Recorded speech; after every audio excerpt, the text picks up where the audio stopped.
एक राजा का राज्य था।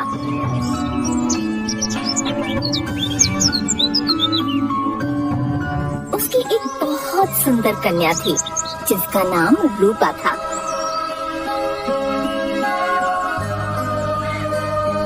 अपने रूप के कारण रूपा को सदा ये भय रहता था कि कोई राक्षस आएगा और उसका अपहरण करके ले जाएगा। वह दिन रात इसी डर में जीती थी। हे भगवान, पता नहीं ये कैसा डर है जो मेरे भीतर से जाता ही नहीं है।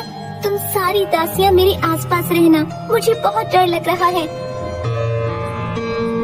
राजा ने उसका डर दूर करने के लिए महल के चारों ओर पहरा लगाया हुआ था, किंतु राजकुमारी का डर था कि जाता ही नहीं था। बेटी तुम ठीक हो, आराम से सो जाओ। मैंने महल के चारों ओर सख्त पहरा लगा रखा है, कोई महल के अंदर नहीं आ सकता। ये कहकर राजा वहाँ से निकल जाता है, लेकिन रूपा बेचैन ही रहती है।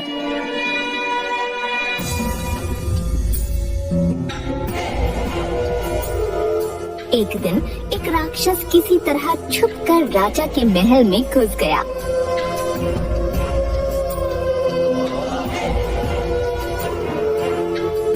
और सबकी दृष्टि से बचते हुए राजकुमारी रूपा के कक्ष के बाहर पहुंच गया। रात्रि का पहर था। इस पहर राजकुमारी रूपा का भय सर्वाधिक होता था। वह डर से थर थर कांपा करती थी। उस रात भी वह सो नहीं पा रही थी। उसकी दासियां आपस में राज्य के एक सिपाही मृदुंग के बारे में बातें कर रही थीं, जो राजकुमारी को तंग करता था। दुष्ट मृदुंग का कुछ करना होगा, वो सदा राजकुमारी रूपा को परेशान करता रहता है। कल तो उसने हद ही कर दी, राजकुमारी को उठा ले जाने की बात कर रहा था। राक्षस ने ये बात सुन ली। उसे लगा कि अवश्य ही विरधुंग नामक कोई दूसरा राक्षस होगा जिससे राजकुमारी को भय है। मुझे पता लगाना ही होगा ये दूसरा राक्षस कौन है और कितना बलशाली है, लेकिन कैसे?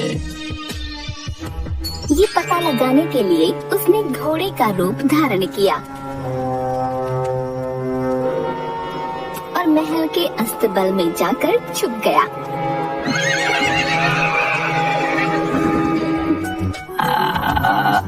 अरे अरे, कितनी बदबू है यहाँ, बहुत बदबू है।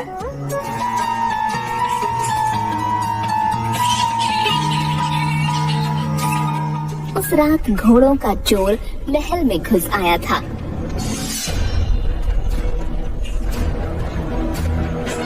वह अस्तबल में ही छुपा हुआ था। उसकी मंशा उस रात एक घोड़ा चोरी करके वहाँ से भागने की थी। उसने अश्वरूपी राक्षस को अपने कब्जे में ले लिया और उस पर चढ़कर उस पर लगाम चढ़ा दी। इधर अश्वरूपी राक्षस ने सोचा कि यही विरधुंग राक्षस है, मुझे पहचान कर अब मेरा वध करना चाहता है। कैसे बचूं इस राक्षस के चुंगल से? वह बचने का उपाय सोचने लगा। अश्वचोर ने अश्वरूपी राक्षस पर चाबुक चला दिया। चाबुक लगते ही वह भागने लगा।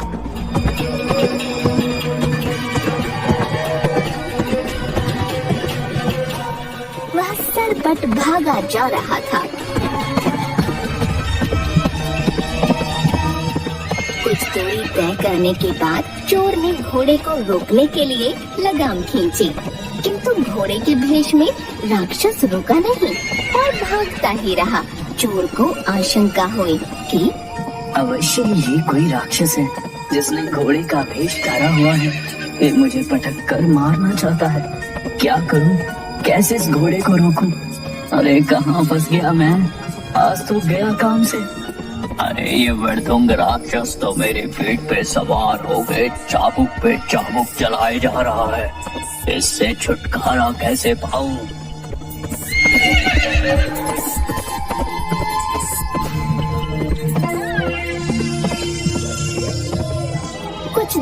आगे बढ़ने पर चोर को एक वट वृक्ष दिखाई पड़ा। उसकी शाखा नीचे लटक रही थी। जैसे ही अश्वरूपी राक्षस वट वृक्ष के नीचे से गुजरा, अपने प्राण बचाने के लिए चोर वह शाखा पकड़कर वृक्ष पर लटक गया। अश्वरूपी राक्षस तेज गति में वहां से आगे बढ़ गया।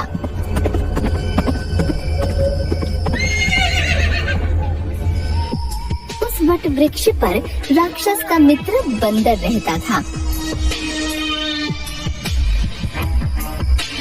वह समझ गया कि उसका मित्र अश्व के रूप में भयभीत होकर भाग रहा है। उसने उसे आवाज लगाकर कहा, मित्र, भयभीत होने की आवश्यकता नहीं। ये राक्षस नहीं बल्कि साधारण चोर है। मित्र बंदर की आवाज सुनकर अश्वरूपी राक्षस वापस आने लगा।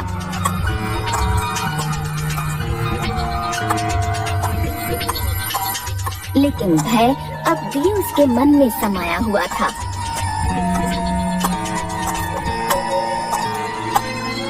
इधर चोर को बंदर पर बड़ा क्रोध आ रहा था।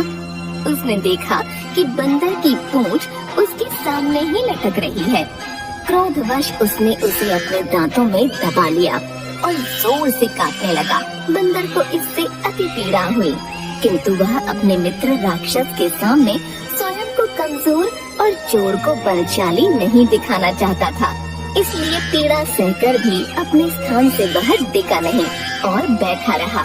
लेकिन उसके मुख पर पीड़ा की झलक थी, जिसे वह चाहकर भी छुपा नहीं पाया। अश्वरूपी राक्षस ने जब बंदर का मुख देखा तो बोला, मित्र, चाहे कितना ही छुपाओ, तुम्हारा मुख कह रहा है कि तुम राक्षस के चुंगल में हो। मेरा भागना ही उचित है। मैं तुम लोगों की बातों में नहीं आने वाला। कहकर वह वहाँ से भाग खड़ा हुआ।